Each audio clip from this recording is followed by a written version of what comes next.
Again, just a shout out to everybody there who's watching and who's watching the tape delay on all this. But again, my colleague Mayna, who's sitting next to me here, it might be easy just to use my computer. I don't know why we're going back and forth, but anyhow, we've had a series of MOOC studies here at Indiana, and most recently looking at instructors. What we've created that I think is unique is a database of more than 2,000 MOOC instructors. And we've been able to tap into that for a series of studies. And these are instructors using FutureLearn, EDX, Coursera, Blackboard, Canvas, and so forth and so on. So we've been able to do a couple of different studies, including studies specifically to certain countries. We've got one going on right now in Indonesia and Malaysia. But all this kind of evolved. After doing the 2 different books on MOOCs, we kind of evolved into this. So I'm happy to have a chance to present some of this. I think we should, let me go and share my screen here with all of you. If I can remember now how to do that. And it's a little complicated, but we've got it here. So thank you again for coming in here. We're going to look backwards at the research on MOOCs. We're going to look currently on the research on MOOCs. We're going to look forward on the research on MOOCs. And so as you can read through the literature, you can read from colleagues of Tom Reeves, Allison Littlejohn, who's done a large study of instructional quality. And you can read her work looking at the quality of MOOCs. Karen Swan at University of Illinois Springfield is another person doing quality of MOOCs. Sanjaya Mishra at the Commonwealth of Learning. Many people are exploring the notion of quality. Other people are looking at retention and whether or not there are ways in which you can improve or enhance, support student learning to increase the retention in the course so that MOOCs might fulfill some of the promise. And this quote here comes from a study done in the AERJ Journal, American Education Research Journal. Our friend George Felicianos has written many pieces in this area, summary pieces, overview pieces, which kind of inspired the first study we're going to talk about that tries to encapsulate, in effect, all the research being done on MOOCs. And he said there's a need, as a result of doing his research, there's a need to get more diverse perspectives, more diverse research methods, and especially qualitative methods in the area of MOOC in, design and delivery. And so George Felicianos is a research chair way out there on Vancouver Island at Royal Roads University in Canada, formerly at UT Austin. And he almost became my doctoral student 10 years ago and decided to stay at Minnesota for some reason. We don't know why. Great guy. Other people look at the skills gap and whether or not MOOCs can provide and fulfill that need for that niche, those inroads into the skills that people need. And so that's an important area to consider here is the skills, employability skills that might be picked up, upskill and reskill people, get them ready for graduate school. And much of our earlier research on Open Ed showed that many people take these kinds of courses to ramp up and get ready for grad school or start a new career or enhance their current position. Many people claim that MOOCs are dead. They're over, they're done. But as you look at the curve here, and this is old now, this is a year old, in fact, a little over. We're well over 7,000 MOOCs being offered around the world, well more than 58 million people around the world. So in effect, 3 times the entire US student population. If you take the 2,000 MOOC instructors that we've collected in our database and multiply that by 10,000 students on average per MOOC, if that's the case, you're looking at 20 million people or the entire US student population, college student population. And here's another look at the growth of MOOCs.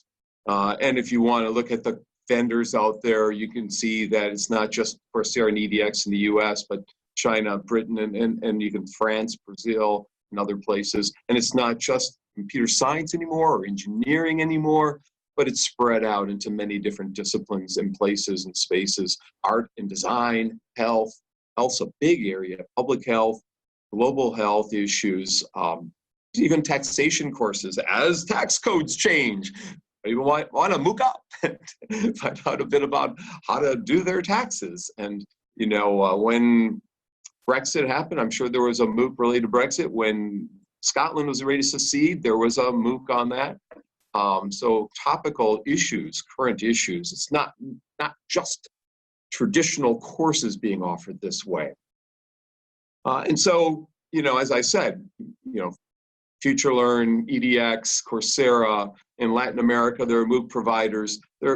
Many people or many places are starting to look at how to reskill and upskill their citizenry.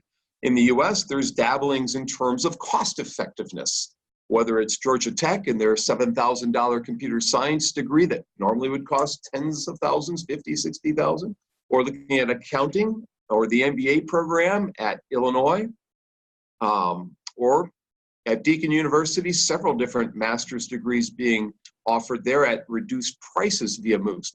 Not free anymore, but reduced prices.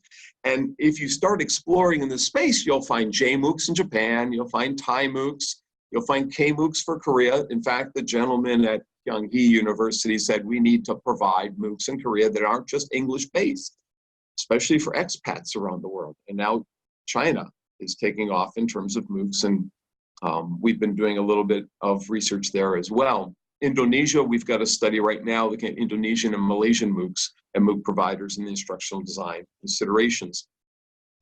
As you see here, 4 years after Georgia Tech rolled out their cheap, inexpensive, I should say, master's degree, they have 4,500 students enrolled, 300 graduates from that program, with AT&T backing as a potential employer and others. So first of all, we're going to look at MOOC study number 1, just to give you a backdrop that leads to MOOC study number 2, that Mena has been in charge of both of these studies. I've been in the background of the first study, giving feedback and support and finding resources. And so I know this study pretty much inside and out because I've read it about 20 times. It got accepted for publication about a week and a half ago and is now published online as of the past couple days. You can find this in Google Scholar. Internet and Higher Education just made it available at their website. And so this is done with another doctoral student, Anissa Sari. So Mena and Anissa are my team members. Dr. Mimi Lee, who's a former student at the University of Houston, was kind of the person who had the idea for the study. And then she let Mena and Anissa take the lead on this project. But she was interested in research methodology in MOOCs. George Valencianos is another person I mentioned earlier who's done a study of this, an earlier study. Allison Littlejohn, who I mentioned earlier, did I think an earlier study. There are several people who have done iterations of this. What's needed today, I think, is a look from 2011 to 2018, 7 years of what the research says. But by exploring the research on MOOCs, you can start to get a sense of who's doing the research, where is that research done, what are the findings, where are they publishing. You would also find a bit about collaboration and partnerships and all sorts of interesting things there. So we're going to take a look at the results of this study and the background of the study. Mena is going to explain some of this. I'm going to, I think this is yours. I'm going to mute my microphone on my screen and turn this over to you, Mena. Okay, so can everyone hear me? So Dr. Bang has introduced the research background and about this study.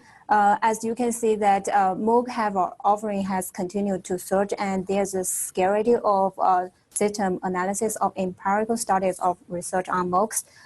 So this study tried to, can you move the slide, Dr. Bang?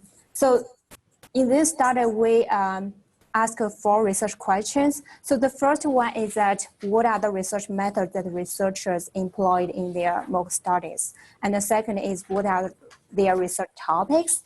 And also the third and fourth regarding the researchers' geographic distribution and also the delivery of the MOOC from which countries which attracts the most research.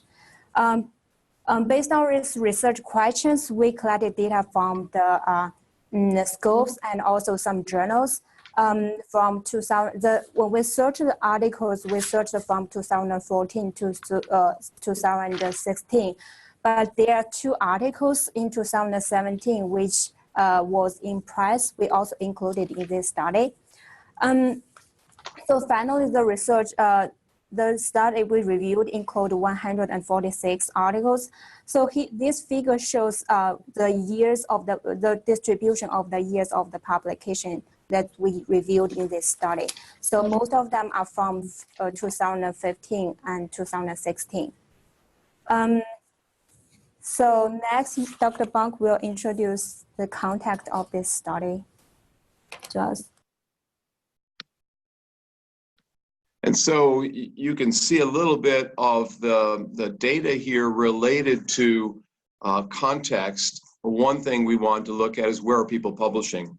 There were of the studies that were looked at, there were 31 in IRRODL, International Review of Research on Open and Now Distributed Learning instead of distance learning. There were 12 in Computers in Education, 9 in the British Journal of Ed Tech, 7 in Online Learning, and so forth and so on. So you can see it's kind of the typical journals that you would find in this field are publishing articles related to MOOCs. We currently have an article, in fact, in revision for IRRODL, and another in review. The second study, in fact, that we're going to present is in Computers in Education, currently in review. So these are some of the typical journals that people are publishing this work in. And so that was kind of one way to kind of ferret out what's going on in this field. A second way to look at things is what countries are people publishing in, where are the teams coming from? And you can see it's pretty diverse, although US is dominant here in this field, followed by UK, Spain, Australia, Canada. Other countries not as much, but some have 1 or 2 or 3 studies, include Saudi Arabia, the UAE, Ecuador, Cyprus, Bangladeshi, Portugal, South Korea, Germany, and Egypt. You can see that it's spread out across the entire planet. Where this research is coming from. Again, this is framed from 2014 to 2018. And here is the preprint, in fact, I brought with me of the publication related to study number 1 that we're presenting here. So again, this visual will give you a little different depiction of where the countries, including Rwanda and Netherlands, Scotland, it's quite diverse. Maina now will talk about the next part here. Okay, so based on our research analysis, we found the findings of the research question was, what are the research methods researchers employed in empirical MOOC studies? As you can see in this figure, most of them used a quantitative study, and some of them are used mixed method, but qualitative study is a little bit less than other 2 methods. Next slide. In terms of the data collection method, most of them, they used one one data collection method, such as survey or interview, and 31% they used 2 data collection methods. They may be combined to like interview or survey or observation and survey together. And also there are some they use around 3 data collection method. Based on the data collection method detailed information, this figure shows that around 87 studies they used the survey data collection method, and also some of them they use the database that in the MOOC platform, and also there are 24 they use the interview, but seldom of them use the Focus method or learning analytics in the MOOC studies. Data analysis method, as you can see, because most of them, they use a survey to collect their data. So when they analyze the data, most of them use descriptive statistics. There are around 60 they use inferential statistics and also content analysis. These 3 are the main data analysis methods that researchers use in the MOOC studies. In terms of the research question 2, what are the research focuses in MOOC studies? As you can see in this figure, most of them, they focus on the students. And also there's some, they focus on the design folks, but several of them, they focus the instructor. Maybe because some of the studies, they think that if they offer some MOOC, it's easier for them to access with the students. Based on, we also categorize the research folks and also the research method they use. In this table, you can see that most of the student folks study, they use a quantitative or mixed methods, but seldom of the study focus on instructor. Even if they focus on instructor, they usually don't use quantitative, they use mixed method or qualitative research method. And so we also wanted to look at the topics that people were studying here.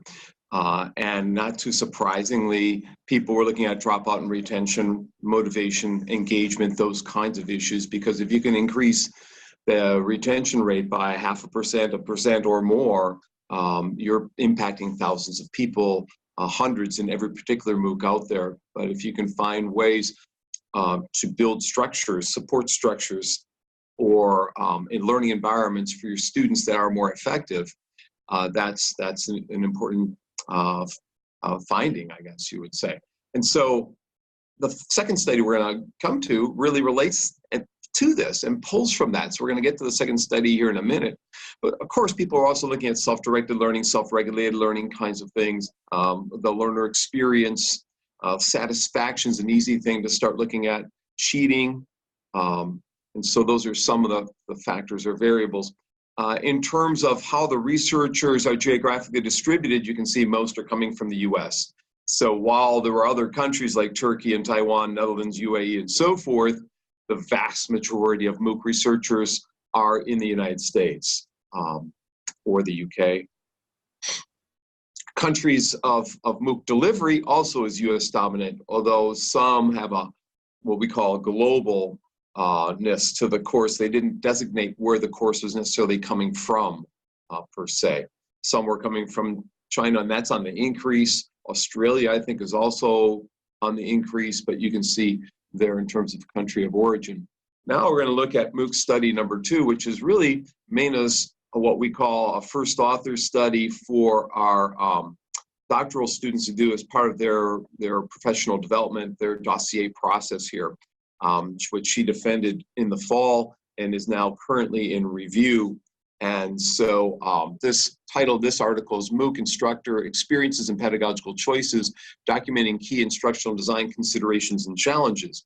Before we go to that, I think I'm going to stop the sharing for a second and so make sure in the chat window that everything's working okay here, or if we have any questions. Again, good to see you, Elaine from New Zealand. Thank you for the note in the chat window. And Sana from Finland, thank you for the note in the chat window. And everyone else there.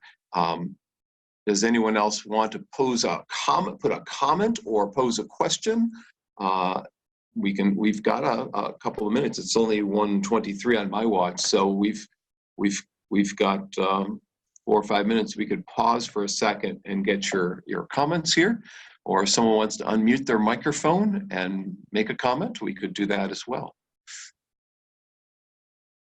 Florence, can you still hear us okay? Yes. Okay. And yeah, I've been monitoring the chat window too. So far, we've not had any questions come through. Okay. Okay, I'll wait for another half a minute here, but let me again point out that there are several others. If you get a copy of this, and I think we could send to people who send us a request, because this is an uncorrected proof, or we could send you the preprint. There are 4 or 5 other seminal studies that have been done. Recently, there's been a meta-analysis done looking at how MOOCs impact disadvantaged populations, or people who are less privileged. And so there was a study looking at whether it's impacting more privileged or less privileged in a meta-analysis of the research on MOOCs. So many people today are doing meta-analyses of this topic because so much has happened in such a short amount of time. They're picking different slices to look at. So there's been several of these, what we call a systematic review of the research. And that's really what they did. They did a systematic review of the research. Maybe we should pause for a second and have Mana tell you a little bit about how they conducted the systematic review. What resources did you go to, like Scopus? tell them what you did so they can get it, and then we'll go on to the second study, maybe. Okay, so in this study, we searched from the scopes, and then if there are some journals that we think it's related to online learning or MOOC area, then we also search the individual journals. We use when we search these articles, we have 6 or 7 criteria. So first, we identify this literature should be the empirical study. If it's just a conceptual study or some other study, we didn't include in this. And also this, the study that we included should be the journal, the review articles. If it's conference presentation or book or dissertation, we didn't include in our study either. And then the third is that the MOOC study should mainly focus on the educational perspective. If they talk about the business perspective of the MOOC operation, then we also excluded this kind of study. Another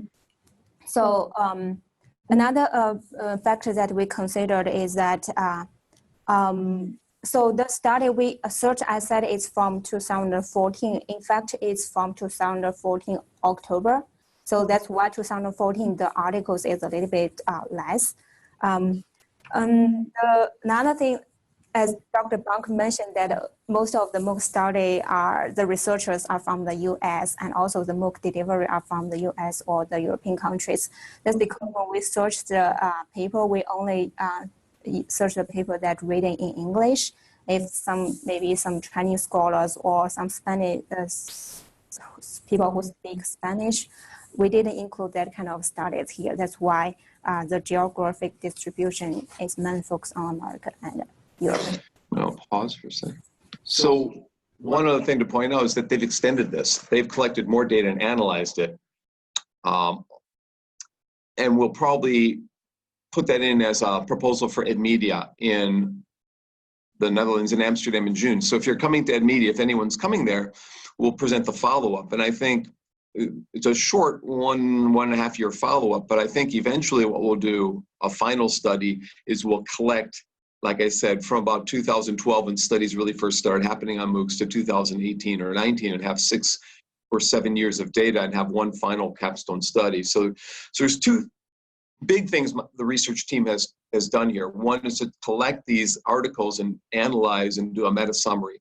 The second thing that we've done is collect names of MOOC instructors and have a database or a catalog. What I think is perhaps one of the largest catalogs or database of MOOC instructors out there. I'm not positive, but I think that's the case.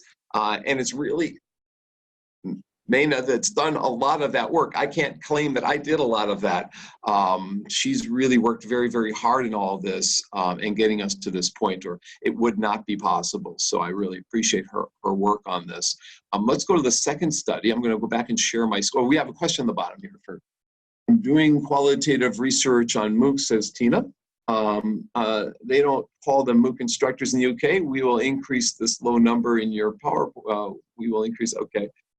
So you don't call them MOOC instructors, but you, what do you call them? I'm curious. And Chris says he's going, or she says she's going to EdMedia. So what do you call them? If you don't call them MOOC instructors, and where do we find them, Tina? What database do we find the British MOOC instructors? We've been to FutureLearn and we've gathered them from FutureLearn. Is there another place that we might go to? Educators at FutureLearn. Did we use Educators at FutureLearn for this? So we did find a lot of the British ones. We could write us an email. We'll tell you what we've got there. Let's go to the second part. Thank you for hanging around with us, and it's still recording. It's the second reason I stopped sharing, just to make sure that we were still recording. And so part 2 here, and we've tried to orchestrate this so both of us will speak, but this is Maina's study. So she'll do the first part of this. I'll do part of the second, and they'll both work on this and wrap up much of this together. MOOC instructor experiences and pedagogical choices, documenting key instructional design considerations and challenges, which is in fact the purpose of your webinar. And so we're now at almost 1:30, so we should push on into the second part. And so Maina will take over. I'll mute my microphone here. Okay, so as Dr. Bang has introduced about this study, we did this study based on the research showed that the MOOC can be beneficial both for the learners and instructors. And also instructor design is very critical for online learning, especially MOOC, because the instructors and the students, they are separate geographically.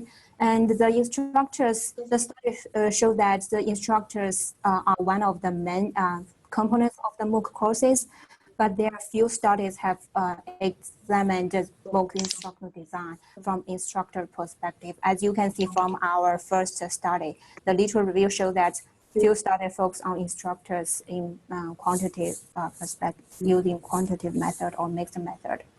So in our research purpose is trying to explore the MOOC design considerations and challenges from the instructor's perspective to better understand the instructor design experiences with MOOCs and also provide suggestions for the MOOC instructors in the higher education. So the following research questions, we asked the following 3 research questions. The first is, what are the design considerations the instructors have when they design MOOC courses? And what kind of challenges that they have, and how do they handle these challenges? So the research, to address these research questions, we use the sequential mixed method design.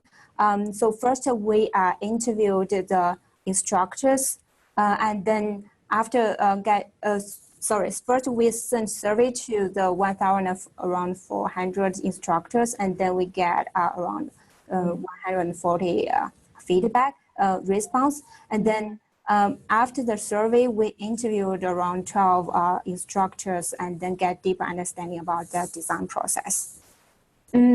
So these are the, as I mentioned, after we interviewed the 12 instructors, we also reviewed their actual MOOC courses, see what they said about the design and design consideration. Is that really reflected in their MOOC courses? So we have around a 10% response rate. The 12 interviewees information is that when we sent them survey, we asked them whether they would like to volunteer for the interview. There are around 60 instructors would like to accept the interview, but we selected 12 based on their geographic distribution and also their subject area. So the 12 interviewees, there were 4 from the US and 2 from UK, and also there are 2 instructors from China, but both of them are one from Hong Kong, one from mainland China, but they are originally, one is originally from America, one is originally from Germany, so they are not Chinese, but they are teaching in China. And there's also some from Asian countries, Indian or European countries.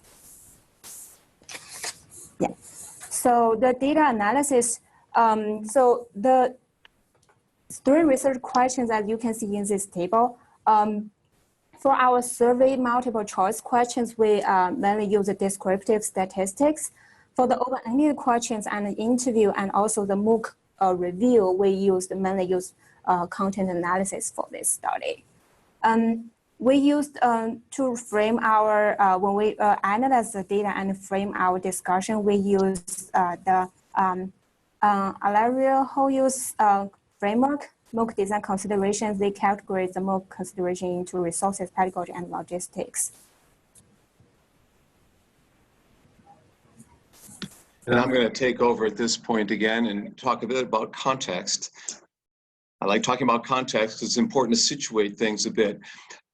These people that have been offering MOOCs, and again, this is a gigantic database. I don't know how to I mean, it's just like when I look at this database, we have an Excel document and it's got the name, the course, this session that they're offering, the link to the course, the university they're affiliated with, and several other pieces of data. When I look at that, I'm saying, What these 2,000 or 2,100 instructors have in their hands is amazing in terms of the possible influence of people around the world. They have chances to have thousands of students, if not tens of thousands, in their class. Can we find ways to enhance their pedagogy? And what is the training like for these instructors? You know, and how do they reflect on the viability of their course contents and refine them? And how are they getting supports to do that? So anyways, the number of MOOCs these instructors have designed is typically 1. 83 of the people that we surveyed, and what was the total number that we were surveyed? 140 something, you know, so it's a good majority. Some had done 2, some have done 3. A few, you know, a small 10% have done 4 or more. So there are some experienced folks could mentor others potentially. That could be something that someone looks at, is the mentoring and support structures within a MOOC experience and how that plays out. That would be an interesting research kind of question. MENA might be looking at self-directed learning and maybe self-regulated, but probably self-directed learning of the students and how the instructors support and understand that. The size of these MOOCs were not quite as large as what we learn about from the literature. If you read the work from Jordan, I think it is, her work says there's like 30,000 people per MOOC or 20 to 30, something like that. But that was the early days of MOOCs. Now we're looking at, you know, typically there's less than 38% at less than 5,000 students. So we might be looking on average here of between 5 and 10 or maybe 15,000 in a MOOC. We didn't collect that piece of data. That is one regret that I have, is we didn't have them put in how many students are in your course exactly. We put a range. I would have liked to do a restart on this one and say, how many was it? What was the number? You know, so MOOC delivery format. More context here. You see that they have teaching assistants. When I taught my MOOC 4, 5, 6 years ago, back in the Stone Age, I had 7 TAs that all got gift certificates from Amazon. I did the first MOOC for Blackboard. And that recently was published, if anyone would like to read about that, in the Journal of Learning for Development. A couple of things that were recently published. So just send us an email if you want to read some of our work in this area. Anyways, TAs, moderators with MOOC, 50 of these, about a third of the instructors, and another about 25%, no additional teaching support. They were doing it by themselves, crazy people. A lot of these are self-paced, about, you know, looking at about 15%. I'm starting to talk Canadian, about. Learner participant driven. So CMOOCs are small, again, about 10% or so are CMOOC kinds of varieties, hybrid kinds of things and so forth. And then we asked the question, I've had many prior experiences related to designing fully online and blended courses prior to designing my MOOC. Strongly disagree. So most of these people had not been teaching online or blended. They did not have that kind of experience. They got co-opted maybe into doing a MOOC. Their arms were twisted. I got co-opted by Blackboard. They said, you'll do a webinar like this. And I said, no. They said, no, you'll do a webinar. And I said, no, I don't want to do a webinar. Oh, please do a webinar for Blackboard. And so I said, yes. And as soon as I said yes, they said, we'll make it a MOOC.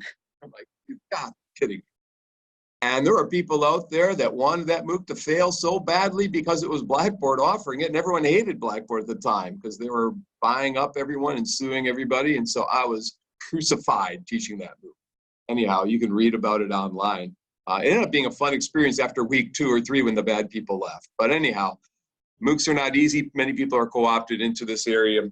I was fully involved in designing the MOOC course content. Strongly agree. These people are involved in the course content. They are participating. They are taking a low, they want to improve it. When MENA interviewed them, they seriously wanted to have an impact. They seriously were considering their pedagogy. They seriously were considering what they're going to do next. So they are involved. It's not for many people, it's not just a one-off experience. And they enjoy designing a MOOC. They like the design process. So that was kind of an interesting or fascinating kind of part here. I'm going to switch over to MENA to give more of the findings here. Let me mute mine.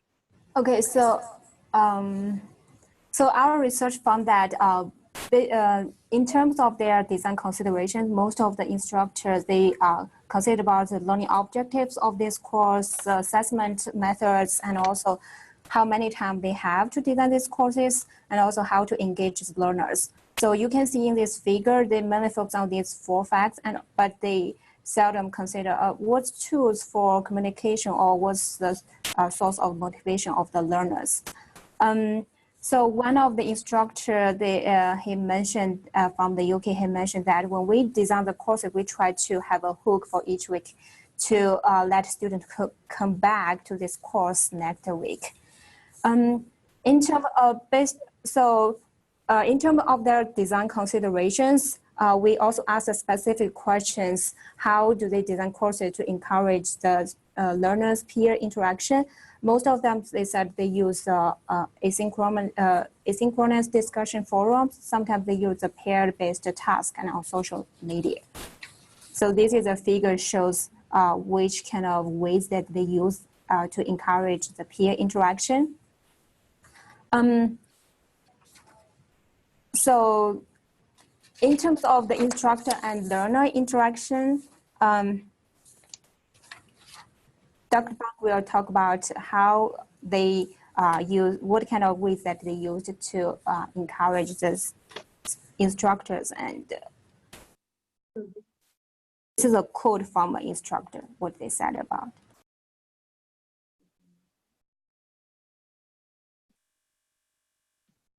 I'll unmute my mic if you've muted yours. So, you know, if we go back here for a second into this, you can see that it's the typical kind of stuff that people are using: asynchronous discussion forums and, you know, paired assignments and breakout groups. Not too earth-shattering, this particular finding. So that's what's there, discussion boards. But what can you do with them to engage people, to get them ownership, to get them involved, and so forth? That necessitates a follow-up kind of study. And so how do MOOC instructors design the course to encourage interaction? The social media is one aspect, discussion board and platform messages. Instructor-learner interaction encouraged. How do you get instructor-learner interaction? Well, again, discussion forums and messaging and email and those kinds of things. Some instructors monitor very well, some do not. It's not a slam dunk here. Here's a quote: "We monitor discussion boards as a team." A lot of people have teams of support personnel that are involved, as we mentioned earlier. And so it's one factor, it's one way. Trying to see who's got this slide. It's mine, I think. So here's another quote: "There's not much interaction in my particular MOOC, even between me and the students. When I launched this MOOC, I paid closer attention. Maybe I replied to some students, but now Coursera somehow grabs some students to be mentors or something. There are other people commenting. It seems I don't have to do anything because Coursera has created a structure for students to mentor and respond to each other." And this instructor, who earlier was very involved, no longer is as involved as he or she once was. Another said, "In the classroom, there's more of an interaction, at least a reaction between instructor and students and student, and you really can't simulate that in the MOOC format." So here's another instructor saying, "I can't really do what I could have done in that face-to-face traditional classroom, that give and take, that rapport, those kinds of interactive structures that are more natural. These things may evolve over time." I've got 2 more slides. I'll switch it back to Mano. We're getting near the end, Florence, here. Ways to monitor student learning. Some do it on a unit-by-unit basis. Others look at weekly log data that might come in, data analytics that might come to them. Some have TAs that give feedback and supports and so forth. But personal tracking, as you noticed at the bottom, personal tracking from the instructor is very low. We also, in some of our earlier work, AI is really not that prevalent in MOOCs, other than AI on exams or quizzes. There's really not a lot of intelligence in these systems to structure it and so that students get adaptive forms of learning or get feedback from the system when they're delayed in responding or participating at this point in time anyhow. Learners get feedback. Most feedback comes from peers, system, a teaching assistant, not as much from instructor as peers, in effect. And that's not too surprising, right? That would be expected, because if you were giving feedback to everyone as the instructor, you would die. You have to find other ways, like computer-based feedback that Stanford uses with their engineering program, or that MIT uses, as well as peer feedbacks that are being built by Chuck Severance and others in their MOOCs, where you get peer-to-peer forms of feedback to get students some sense that someone's responding to them. I'm going to switch this back over to Maina for some things, and we'll go through some conclusions and some final recaps. Next slide. Yeah, so another question related to the consideration is how the instructors design courses to encourage learner and content interaction. As you can see that most of them also use the discussion forum, and also the instructors, they provide some lectures in the video or some tutorials, and provide some reading of books. It's very traditional, like kind of online learning or MOOC learning kind of design. So one instructor from the US, he mentioned besides videos, there are some suggested books, and also they provide some graphic materials to the learners. Then Dr. Bunk will talk about research questions. Okay, so what challenges do instructors perceive when designing MOOCs? Assessment is the big thing, and that's not, again, too surprising. Assessment, engagement, you see engagement both in item 2 and item 3. Time management for design. These are the big issues. Compressing content into shorter videos. They have to take time out to change their standard lectures or videos and so forth into other formats. We also know that we have a colleague, Paul Kim at Stanford, who taught a MOOC, and it's talked about in our MOOCs and Open Ed Around the World book. It's also talked in our MOOCs and Open Ed little book, where they create an ecology of learning where the students support each other and translate content into other languages, or create video versions that are lower bandwidth for people who might be coming from countries that doesn't, or coming from Puerto Rico today, where the internet bandwidth is an issue. So there are people working on how to solve some of these problems, but these are some early issues and problems that design challenges that instructors are facing today. Recording video is not as much of a challenge. Many people have supports to do that. Production studios, universities are investing in all of this. One instructor said, I think one of the challenges is time. Again, we've been hearing this for decades on any technology. It does not take a lot of time to get the videos done. I did not get, it does take a lot of time. I did not get course release. So I had to do this on my own and balance my work life kind of thing. So how do instructors address these issues and challenges? They look at other MOOCs. The number one thing is they browse other MOOCs, which is interesting.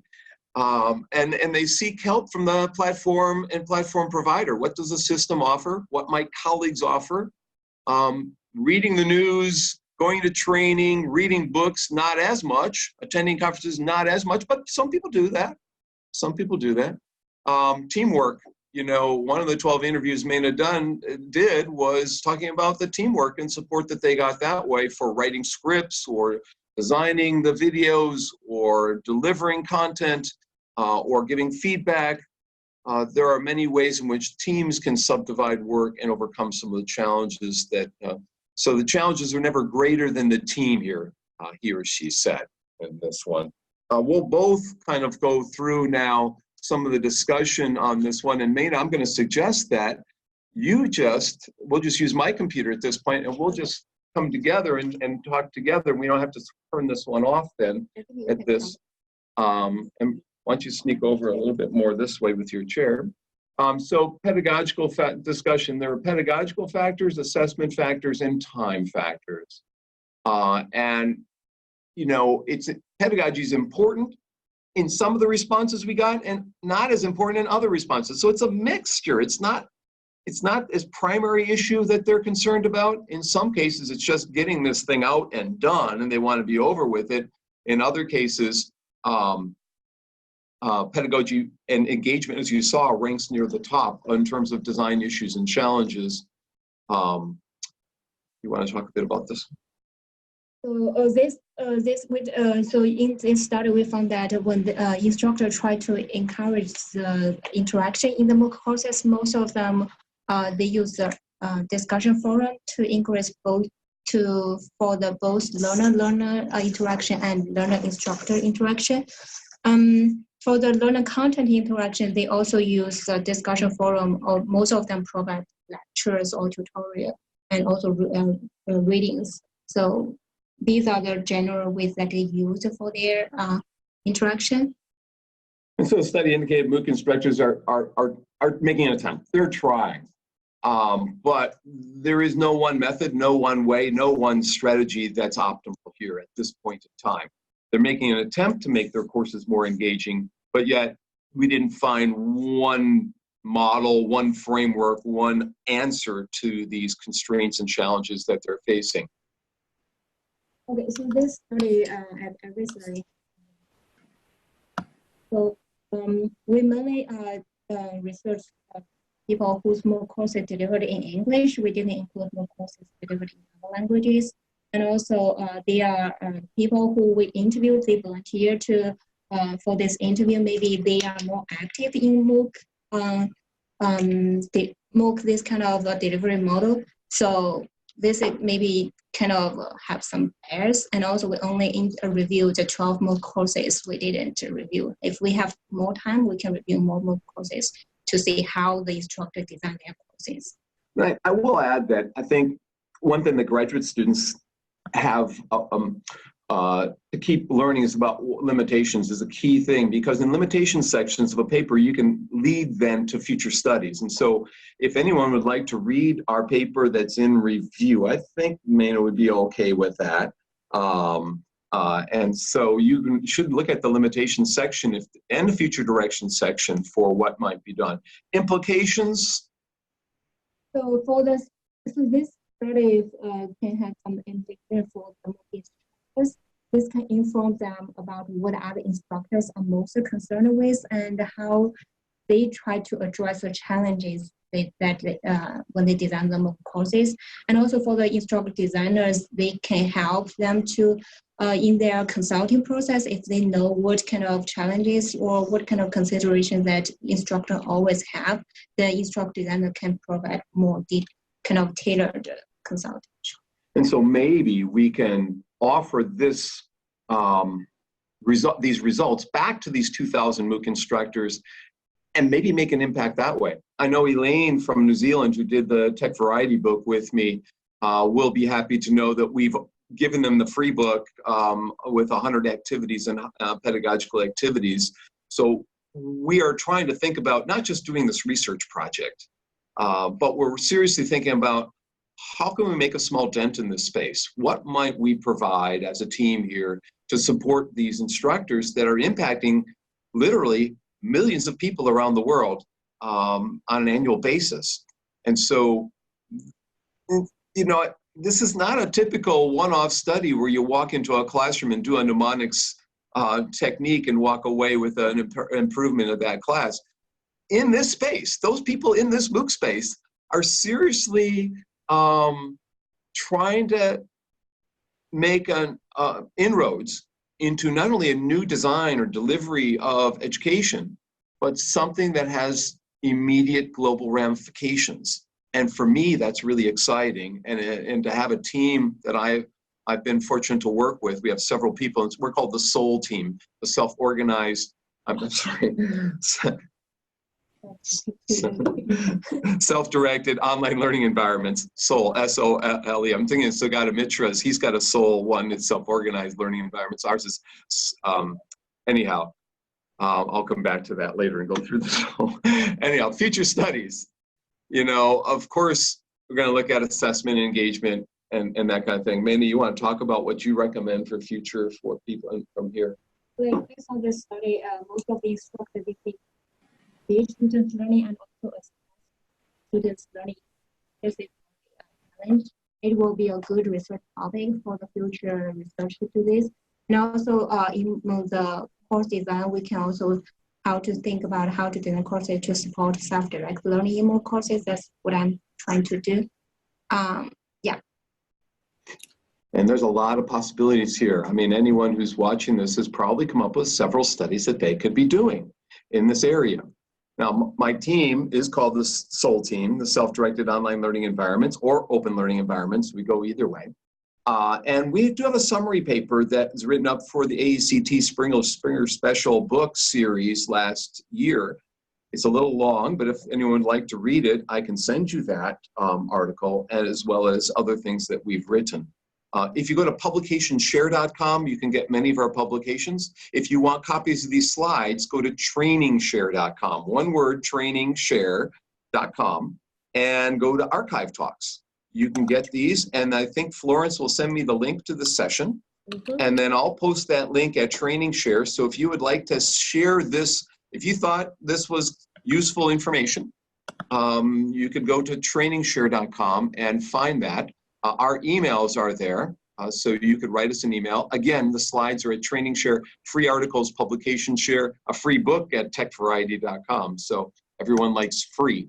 I will stop sharing my screen if that's okay, and we will we'll open up for some questions and comments. I'm sure there are a lot more. Mark Millard is here. Well, welcome, Mark, from Madison, lovely Madison, Wisconsin, where everyone loves Madison. Thank you, Meena and Dr. Bong. We have only about 4 minutes left. That was such an interesting presentation. And we have about 3 or 4 questions that came through. Would you like me to read them for you, or would you like to skim them? And why don't you read the one that you think is most important, and we'll start with that one. Okay. First, I want to thank Dr. Reeves, who shared us an article here from New York Times. So thank you for sharing. I didn't have a chance to click on it and read it, but I would recommend everybody to take a look at that. Okay, here is a question from Chris.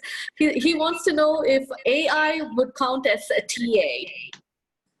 The answer to that is yes. Well, undoubtedly. In fact, we're going to have AI embedded in everything around us in the classrooms, on the walls, and we're going to have TAs all around us. Now, there'll be different classifications of TAs, and a recent article in the New York Times or other places Tom Reeves sent me as well shows that students at Georgia Tech couldn't differentiate between AI and the human feedback. So when that happens, we're passing the Turing test, I guess, and so now we might need, like I said, a different title. And in fact, I think robots are going to be collaborative partners in classrooms in the future that will provide maybe logistics and teams. We're going to see different things happening within our classroom structures as a result of AI and robotics. And it would be really exciting to teach in 50 years, but I don't think I will be. But the answer is yes. How about the second question? Okay, one more question, and this is from Mark Millard, and I think it's a very interesting question, important question. He wants to know if you ascertained which of the MOOC instructors had ISD support in designing their MOOC. Which of the MOOC instructors had? ISD support, instructional design support in designing their MOOC. Yeah, and Maina looked under the hood of some classes, so she might be able to tell you. And she interviewed the 12 people. Oh, yes, we're getting feedback now. Okay, I'm trying to use this. Okay, so in one slide that we mentioned, so most of one instructor mentioned that they have a team. So it's okay. So when they design courses, they mentioned that they have a team in who work together with them. In their team, they usually have instructor designer and the video recorder technology person, and also they have some of the instructors. They have their PhD students to work together with them to test their content, and then so generally most of them have a team to help them. Is this? Have I answered your question? So Thank you, Meena. I think you answered the question. Yes. Do we want to go to the last question, or do we want to just? I think Anita has another point. I think we're getting close. You know, we have only a minute. So, any last thoughts that you would like to share to the audience before we wrap up?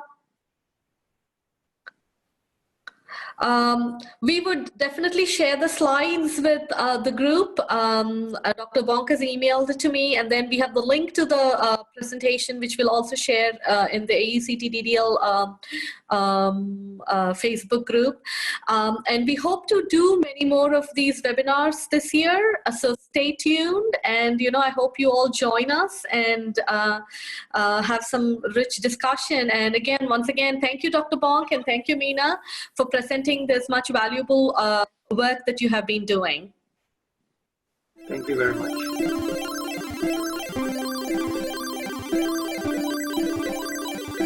Each morning I look over to find you.